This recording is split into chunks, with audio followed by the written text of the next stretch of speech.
কেন তাফসির মাহফিল স্থগিত ঘোষণা করলেন আজহারী? নিচের ভেরিফাইড ফেসবুক পোস্টে মিজানুর রহমান আজহারী লিখেছেন, উন্মুক্ত মাঠে অনুষ্ঠিত আমার এ বছরের বিভাগীয় সকল তাফসির মাহফিল স্থগিত ঘোষণা করা হল। ওই পোস্টের মন্তব্যের ঘরে তিনি লিখেছেন, গত বছর দেশব্যাপী ৮টি বিভাগে তাফসিরুল কোরআন মাহফিলে অংশগ্রহণ করেছিলাম। আলহামদুলিল্লাহ, প্রতিটি প্রোগ্রাম বেশ শান্তিপূর্ণ ও উৎসবমুখর পরিবেশে সম্পন্ন হয়েছে। পবিত্র কোরআনের দুর্বার আকর্ষণে দূর দূরান্ত থেকে ছুটে আসা জনতার উপচে পড়া ভিড় ছিল চোখে পড়ার মতো। লাখো মানুষের এ সকল জমায়েত সামাল দিতে আইন শৃঙ্খলা বাহিনীর সদস্যদের বেশ হিমশিম খেতে হয়েছে। পরিস্থিতি নিয়ন্ত্রণে সেনাবাহিনী, পুলিশ সহ সংশ্লিষ্ট অন্যান্য বাহিনীর সমন্বয়ে গঠিত যৌথ বাহিনী মাঠ পর্যায়ে যে পেশাদারিত্বের পরিচয় দিয়েছে তা সত্যিকার অর্থেই প্রশংসার দাবিদার। তিনি লিখেছেন, বর্তমানে সারা দেশে নির্বাচন কেন্দ্রিক একটি আমেজ তৈরি হয়েছে।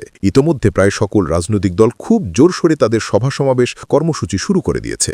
ডিসেম্বর ও জানুয়ারিতে তাদের মহাসমাবেশগুলো অনুষ্ঠিত হবে। জননিরাপত্তা নিশ্চিত করার স্বার্থে এসব মহাসমাবেশগুলোতে আইন শৃঙ্খলা বাহিনীর সদস্যদের মোতায়েন করতে হবে। নির্বাচন পরবর্তী স্থিতিশীল পরিবেশে তাফসিরুল কোরআনের ঐতিহাসিক প্রোগ্রামগুলোতে আমরা আবারও মিলিত হব ইনশাআল্লাহ।